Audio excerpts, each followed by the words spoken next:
今天，我们将用科学的角度探索气象事件背后的复杂真相。根据 CNN 美国有线电视网最新消息，2024年3月29日，一场影响范围广泛的冬季风暴正在肆虐整个美国，给从加利福尼亚州到大西洋沿岸的广大地区带来大雪、暴风雪、冰雹和阵风，造成旅行受阻、大面积停电和重大财产损失。这场名为极地熊的强劲冬季风暴卷土重来，给本已苦于春困的美国中西部和东北部地区狠狠地补了一刀。就在几周前，一场剧烈的风暴系统在这些地区掀起滚滚狂浪，给新英格兰地区带来了创纪录的降雪和浸泡性降雨，导致数十万户家庭和企业陷入漆黑。如今，天气部门警告说，这场新的风暴可能会带来更广泛和持久的影响。从西海岸开始，这股凛冽的寒流一路狂啸，首先把猎物锁定在落基山脉地区。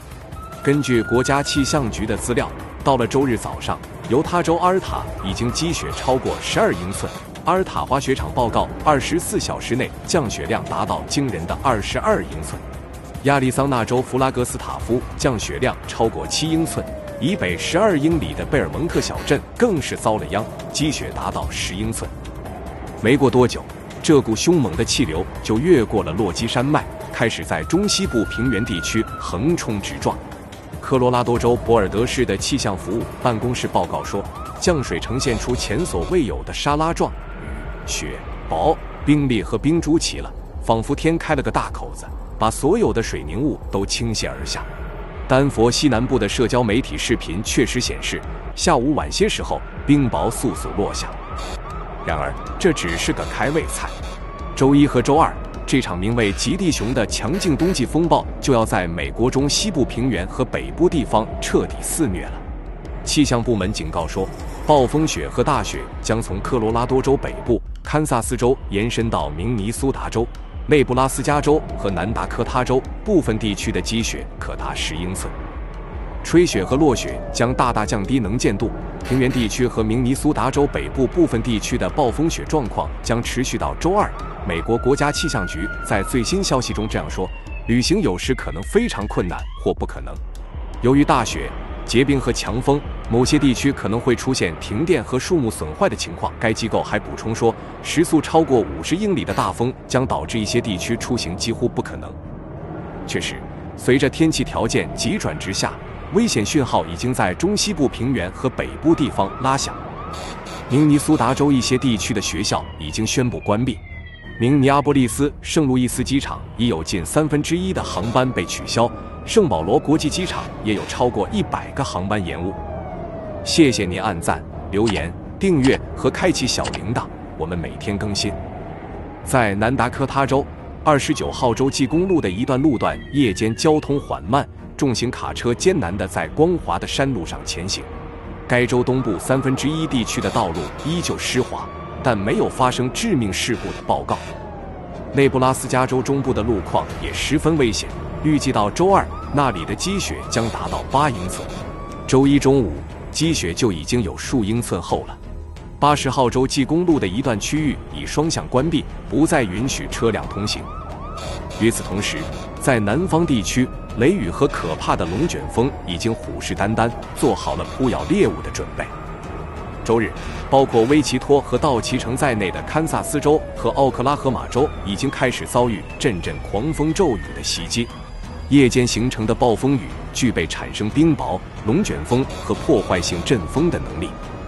到了周一，这种风险就会转移到德克萨斯州东部和密西西比河下游地区，影响范围内包括700万居民，其中有新奥尔良、巴吞鲁日和什里夫波特等大城市。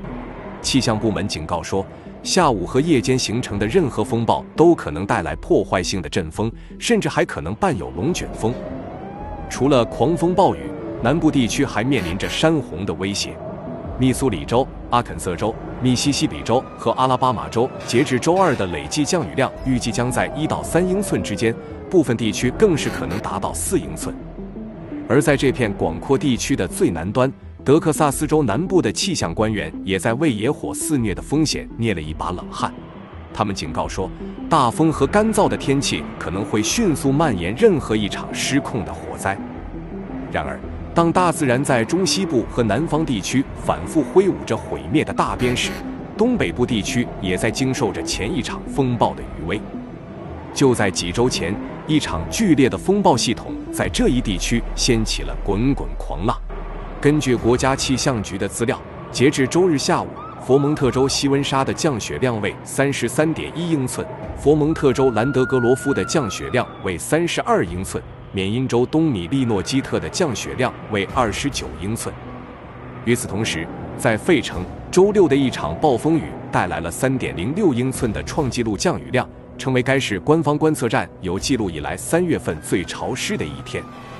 当局周日下午还发布了一则令人心痛的消息，在宾夕法尼亚州贾斯特，一名6岁女孩在周六不慎滑落因暴雨而暴涨的小溪，救援行动已经转为救援行动。海岸警卫队预计将继续连夜搜寻附近德拉瓦州水域。虽然正式进入春季，但东北地区目前的状况却犹如仍深陷冰天雪地的严冬。据 Power Outage 的资料，截至周日深夜，该地区仍有约16万户家庭和企业陷入黑暗。受影响最严重的是缅因州，截至周一上午，超过10万名使用者仍处于断电状态。缅因中部电力公司表示，上一场风暴造成该州许多电线被拉倒，他们接到了700多个涉及道路堵塞和倒树的紧急电话。尽管已为1半以上的断电用户恢复供电，但沿海地区受灾严重，恢复工作可能要持续到周三。新罕布什尔州电力公司 Eversource 预计将在周一晚上11点半或之前为大部分客户恢复供电，但新罕布夏电力合作社警告说，由于面临着断裂的电线杆和道路封锁等挑战，部分会员可能还要忍受一个漆黑的夜晚。即便是在雪已经停止飘落的地方，道路状况仍然十分危险，造成数百起车祸。新罕布什尔州警方称，在从周六凌晨5点到下午4点的这段时间里，他们就接到了169起车祸、车辆冲出路面和残损报告。缅因州警方也对本周末发生的约210起撞车和滑车事故作出回应，不过值得庆幸的是，没有造成重大人员伤亡。然而，在这场前前后后接连不断的大雪和暴雨带来的灾难性影响之外，这个周日的夜晚还上演了一出令人惊叹的奇观。地面上的暴风雨天气与太空中罕见的地磁风暴完美配对，导致美国部分地区可以观赏到绚丽夺目的北极光。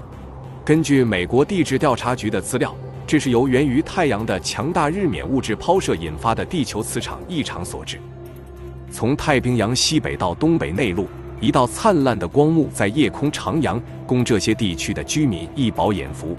这无疑是大自然在狂野冲击之后给人们留下的一缕温柔的馈赠。然而，艰难的曙光之路才刚刚拉开序幕。气象部门警告说，从内布拉斯加州到威斯康辛州北部地方可能会下降8到16英寸的大雪，部分地区更是可能达到惊人的20英寸。这意味着到周二晚上，大雪才会完全撤离，让受影响地区喘口气。一场艰难的考验正在全美各地上演，暴风雪、狂风暴雨和龙卷风正在向人类的韧性发起最后的冲击。从布雷肯里奇的人迹罕至到德克萨斯州沿海的城镇，没有一个角落能够幸免。这场名为极地熊的战役注定将留下永久的印记，提醒世人大自然的威力是永远不容小觑的。面对这场横扫美国大陆的冬季风暴极地熊的猛烈袭击，联邦和州政府已经全面进入应急状态，携手公众努力减轻灾害带来的创伤。在天气部门发出大范围暴风雪和冰雹警报之后，从落基山脉到密西西比河流域，数十个州相继宣布进入紧急状态。各地应急管理部门和国民警卫队已经做好最充分的准备，随时待命。这是一场高影响天气事件。国家气象局发言人玛丽·里维拉在新闻发布会上说，它将影响数百万美国人的生活。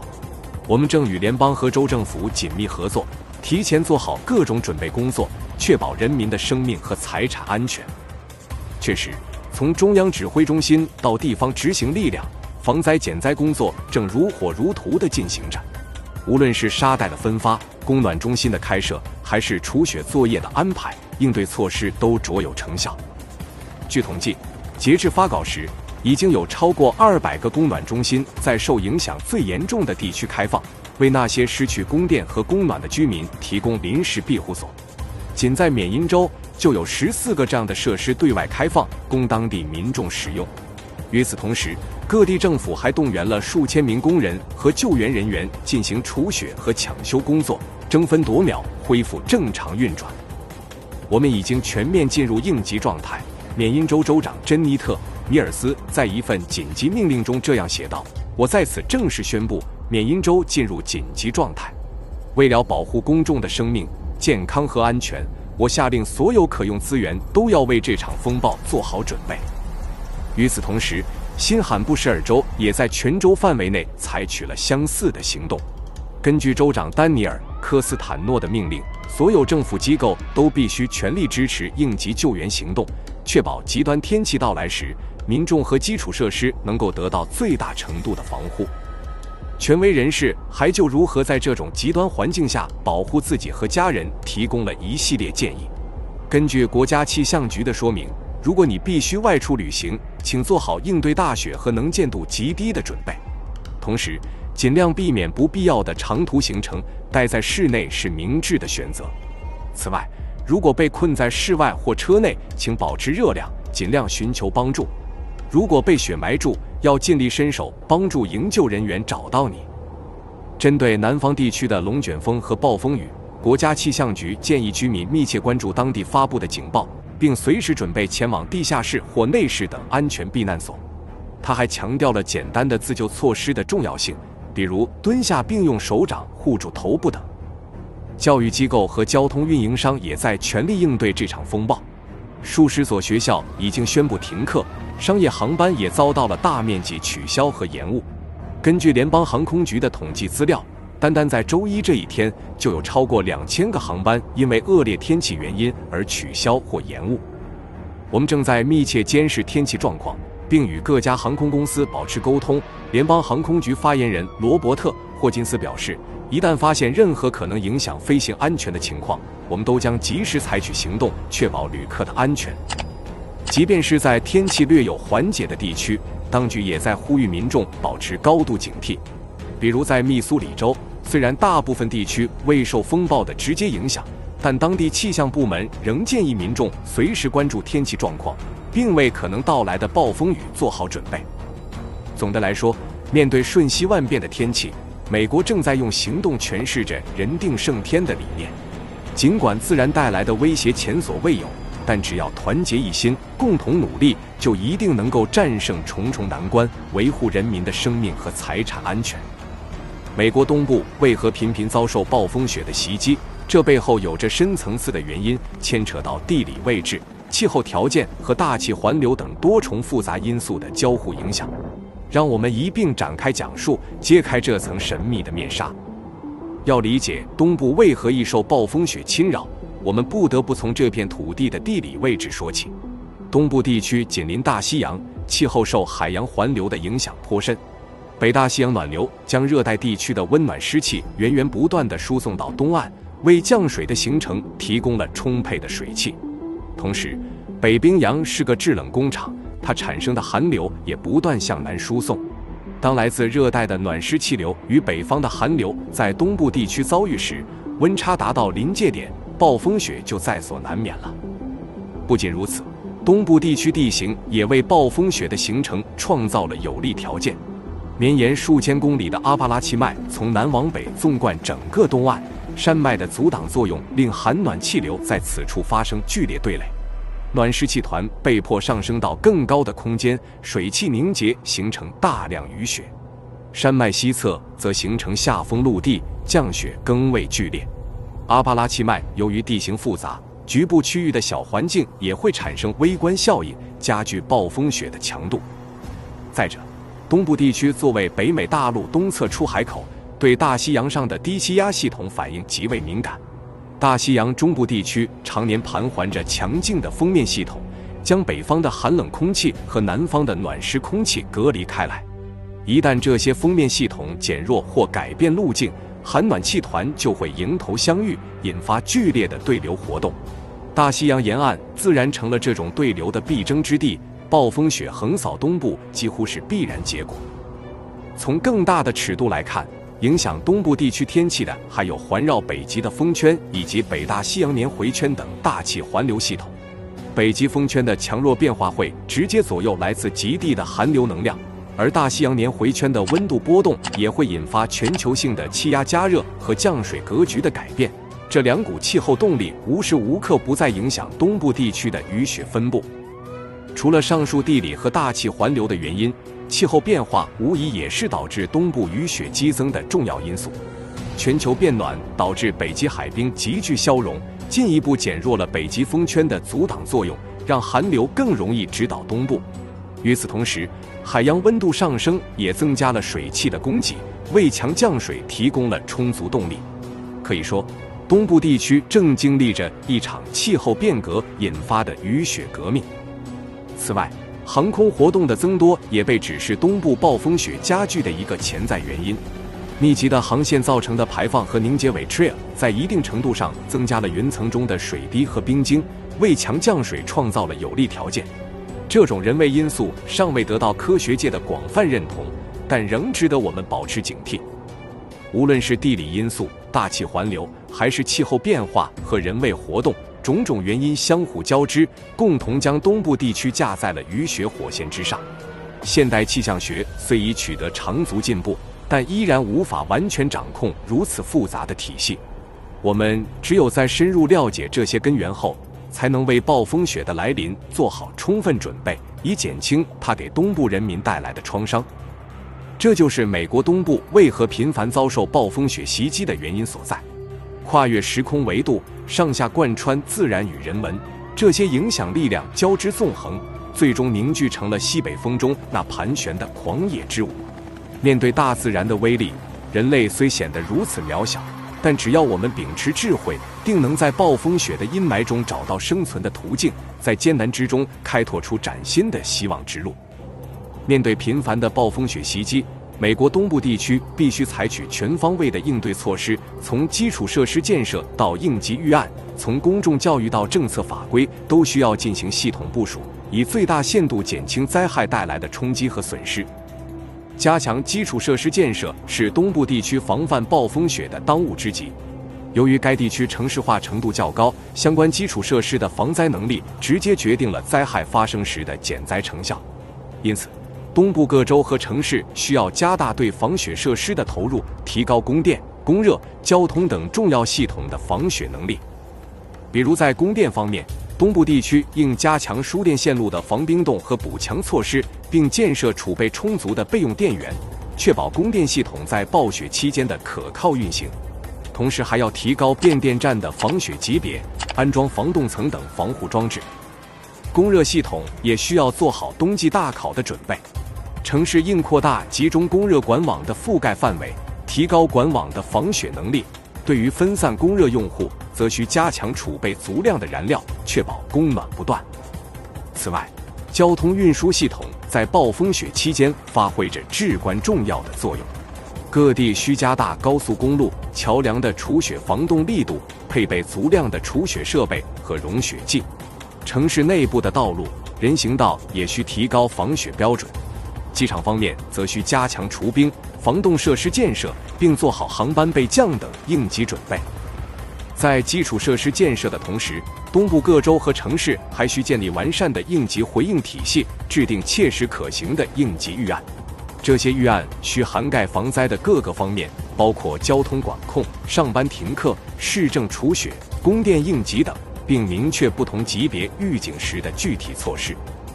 同时，东部地区应急指挥系统也需加强对暴风雪监测和预报的能力，及时获取天气资讯，根据暴雪强度发布不同级别的预警，为应对工作争取宝贵时间。除了政府的应急回应，东部地区还需广泛开展公众教育，提高民众的防灾意识和自救能力。一方面要加强对应对暴风雪知识的普及，如何正确了解天气预报，如何储备家庭物资，如何寻求庇护等。另一方面，还要教育民众正视灾害风险，积极参与到防灾减灾工作中来。在公众意识提升的同时，东部地区还需在政策法规层面为防灾工作创造良好环境，比如明确相关机构在防汛、减灾工作中的职责分工，完善保险等风险分散机制，为暴风雪防治提供资金支持等。只有通过上下齐心、各方通力合作，东部地区才能真正筑起抵御暴风雪的防火墙。总的来说，东部地区应对频繁暴风雪的战略是全方位的，从提高基础设施防灾能力到建立高效应急回应体系，从加强监测预警能力到增强公众防灾意识，从完善政策法规环境到促进跨部门协作，所有这些举措须臾不可分割。只有把各项工作细致入微地落实到位，东部地区才能在与暴风雪的较量中占据上风，最大限度确保人民生命财产安全。这将是一场艰苦卓绝的持久战，考验着东部人民的勇气、智慧和决心。但只要我们凝心聚力，共同奋战，定能在暴风雪的肆虐中开创出一片新天地，书写防灾减灾的辉煌篇章。谢谢您按赞、留言、订阅和开启小铃铛，我们将会每天更新世界各地最新新闻，持续用科学的角度探索气象事件背后的复杂真相。